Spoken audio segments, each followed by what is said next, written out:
for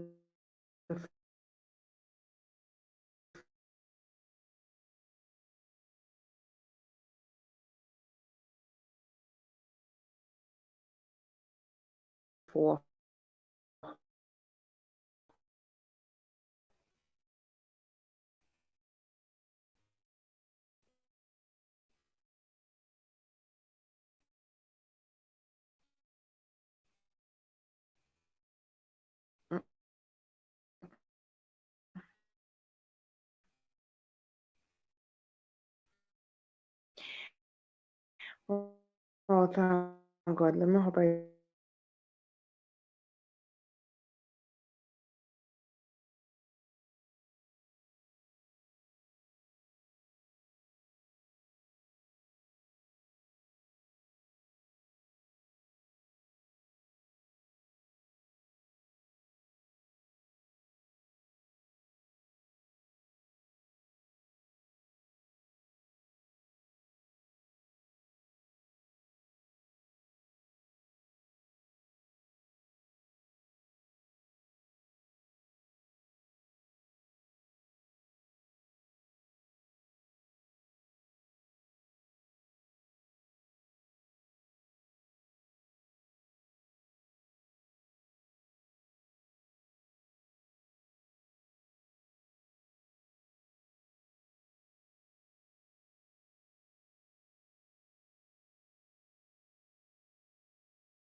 did a lot of great things.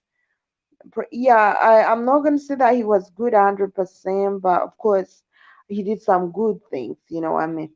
He did some good things.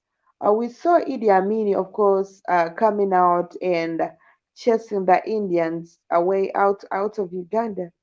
We saw Idi Amin, making the British carry him because the British were coming here and they wanted to be carried, on their, I don't know, on their wooden lifters. And Idi Amin said, "Well, since you British, when you come to Africa, you want to be carried by the African men. Now this time it's you to carry me." And the British, went ahead and did carry him. So he was so very crazy and funny, but he was somebody who loves his country and somebody who loved Africa at large. It didn't mean I remember I was also banned all the bleaching cream from Uganda. And whenever he could see your skin very weird, he was a very complicated guy. He would ask, "Why is your skin like that? This is Uganda. Why do you look like that? Are you born from India? Are you an Indian child? Are you a child from a Mzungu? Why is your skin so that?" So Idi Amin was crazy. So until you give him an appropriate answer, you you would find problems with him. We've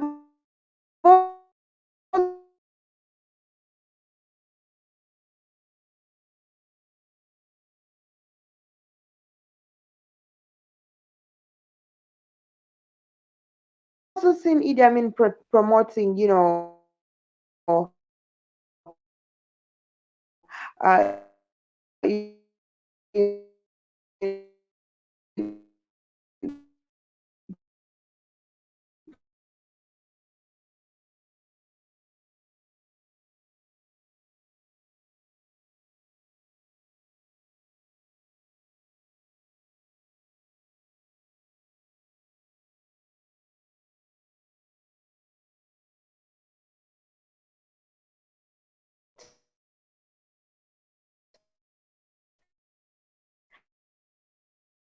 he promoted Africa's sports.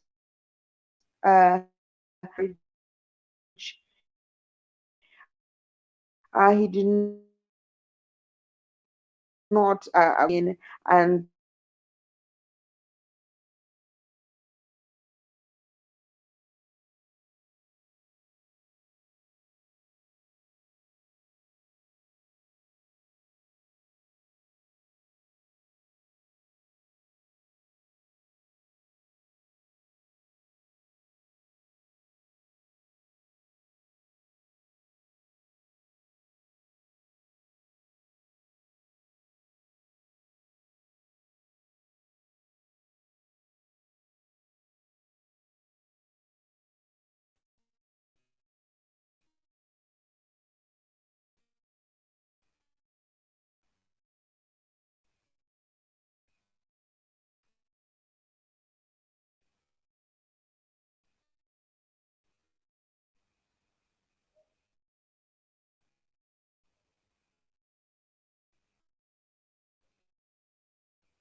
okay. I what was that? Him. And please, like I said before, you can Idi Amini and let's have this open dialogue. Of course, like I say, it's not gonna only be me talking, but of course, even my viewers, this is always a place of dialogues and agreements and all, of course. You find uncut and deleted unfiltered and it's only here on Blackout Fan Network I will find like Idi Amin. So, but he hated actually. Despite the fact that he was somebody who never wanted to speak English, he hated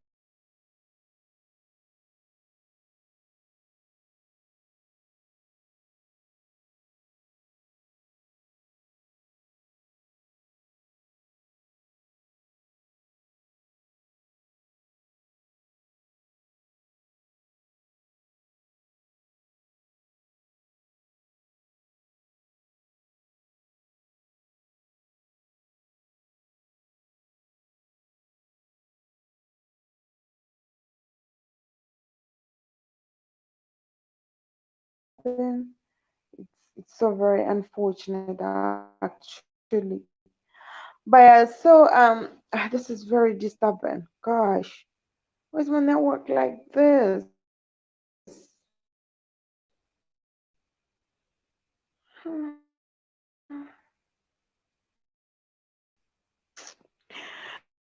Anyway, so like I said before, say hi to me, drop your comment. I'm so very sorry. I must apologize for my network.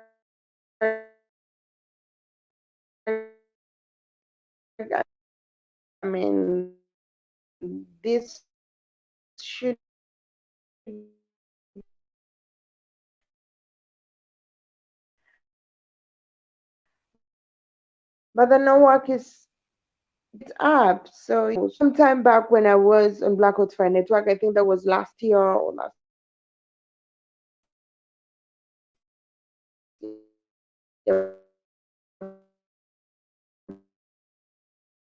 last year, I had planned to meet Idi Amin's three sons. He has very many children. Actually, bring them live time. Something came up and I was not.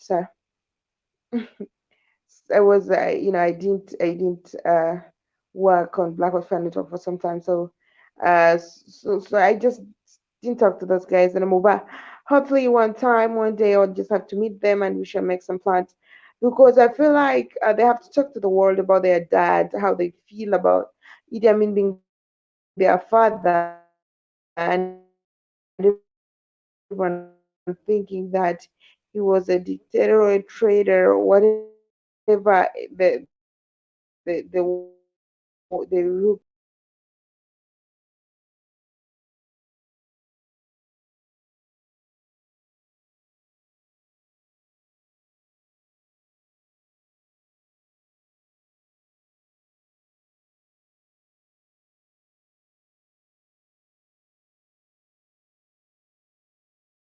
My network is my network is disturbing now. It's gonna find me to another ship, but well.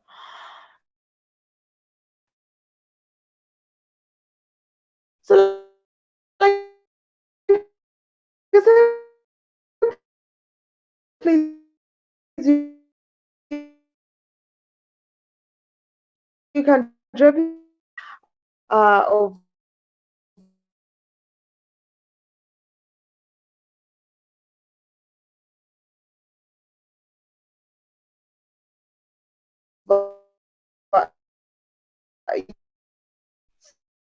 so Idi Amin that was coming from the borders actually Uganda student. Mostly he was he was a fan of sport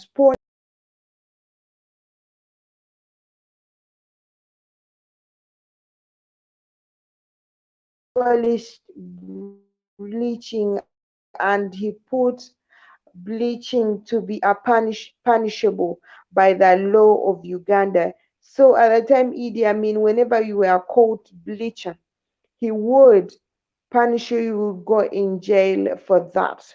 Because he would say you were not appreciating your own skin or you want to, blackmail people. Okay, there is a way he was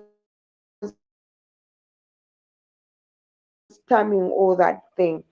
So there is a story about slippers and all those and all what. Now, Idi Amin was this kind of man who was always, whatever he said must happen, or you must do whatever he commands. So there is a time when he said he doesn't want to see people moving with slippers in the cities of Kampala.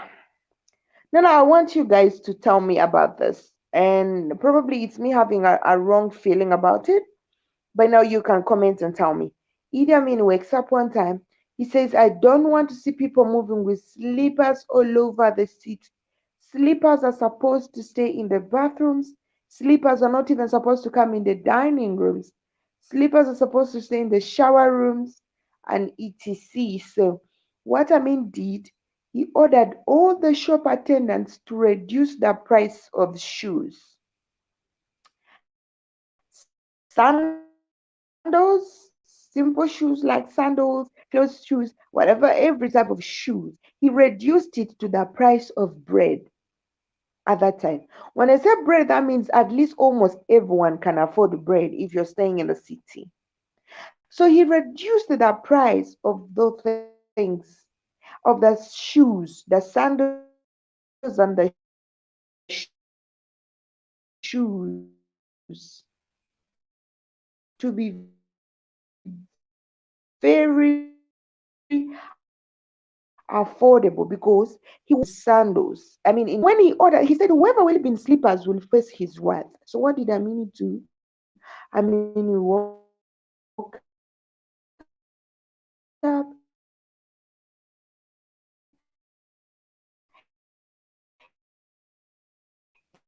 and went to the shops and ordered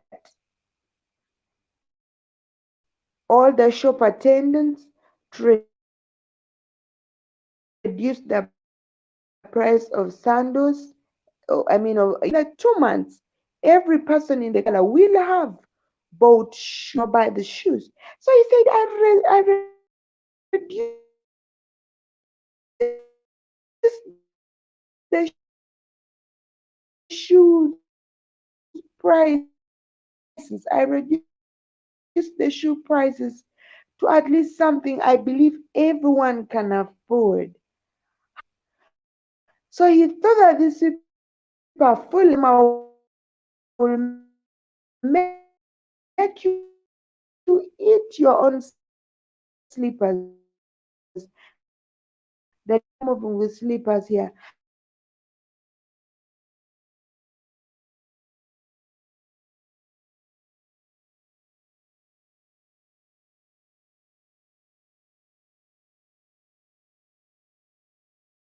Making people go to jail because of wearing slippers and etc. and etc. Now, I've told you the reason as to why. Okay, now, like I said, please drop your comment and tell me what you think about what he did. In the first place, like I say, he made the prices of shoes and sandals go low, that they were the price of a bread. That means they were so cheap that almost everyone can afford them. Then the prices of the slippers remained at their own price. He gave the people, he did not say like the entire Uganda, but he says the capital of Kampala. He gave them 2 months. The third month, he said he doesn't want to see anybody wearing slippers on the streets of Kampala. And now, funny enough, after reducing the prices of slippers and and shoes, still people, I mean, the price of sandals and shoes, people were still wearing slippers to the capital.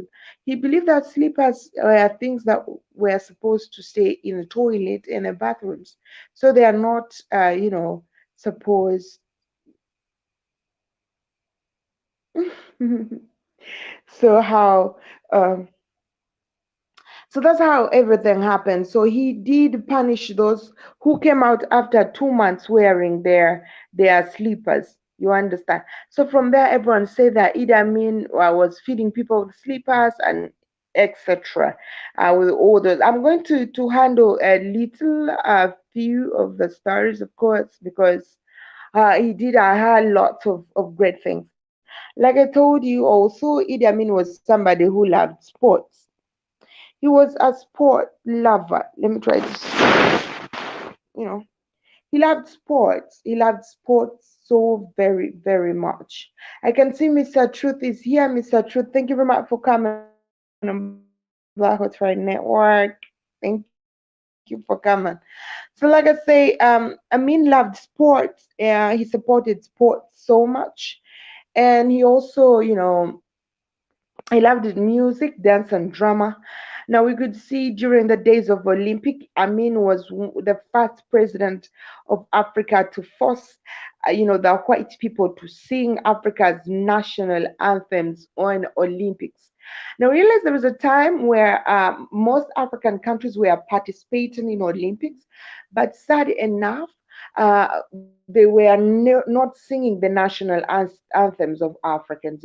So Idi Amin asked himself, why are they only singing national anthems of the Europeans and the Americans and the Chinese and the Asians and what have you? Why are they not singing, you know, why are they not singing the Africa's national anthems?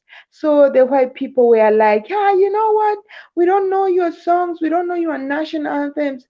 So Amin said, wrote, and asked all the presidents of Africa to boycott Olympics and do not take their people to participate in Olympics until the European, should learn all the national anthems of African countries.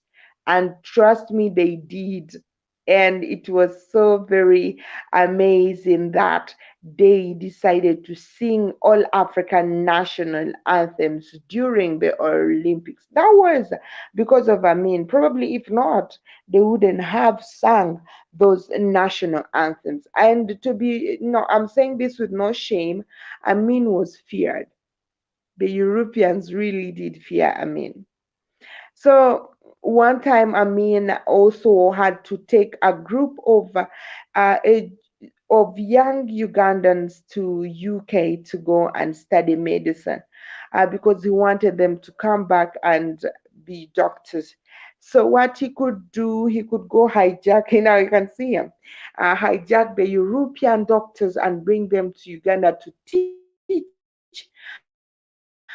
other Africans too, because he believed that they stole our knowledge. And then he was like, you stole knowledge from the knowledge from my ancestors, and now you're bragging around with it. And then whenever they could come, and people could just come to her when he knows a doctor has crossed in Kenya. He goes there and hijacks the doctor, brings the person to Uganda, and it's like, you're going to stay here for all those years and you're going to teach my people how to do medicine, and if they do it wrong, I'll kill you. So that was the guy. So you see how crazy Amin was. But of course, he was somebody who loved Africa. He loved Africa.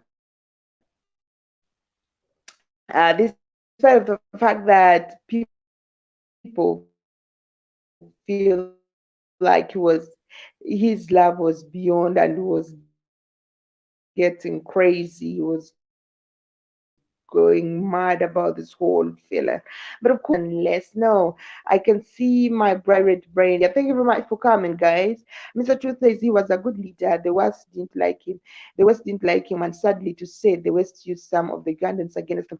Of course, that's true. Even until today, a lot of propaganda is being spread. I was so very, happy actually to see some Nigerians do some little bit of a movie about Idi Amin, but again, it was showing like Idi Amin was a very bad person. So I didn't like that at all. So things have been like that. Idi Amin has been there. Idi Amin has done a lot of great things. Yeah, I'm not gonna say he was perfect because perfect is left for I don't know who, but everyone. Nobody is perfect. So he had his own flaws, and of course, but the message about him is so very much distorted and also misinformed. The West misinformed the public about Idi Amin, and they say I had lots of things about him. Now there is a place that where right now where I can remember that place called what? It's like a hotel here in Kampala where white people used to come, go out with their families and celebrate, and they'll be evening having, taking beers and whatever it is. So Idi Amin abolished them from reaching that place. He said, "This is Uganda, and it's a place for Ugandans because that place it was only made for the West people. You couldn't find there any black person unless they are maids working on them. So Idi Amin went and banned that place, said, I shouldn't see any white person in this place. And if at all you're going to come, you have to know that you are going to mingle with these other black people because this is our land. When we come to your land, treat us like this. So you most of the whites rejected staying around there. There was during those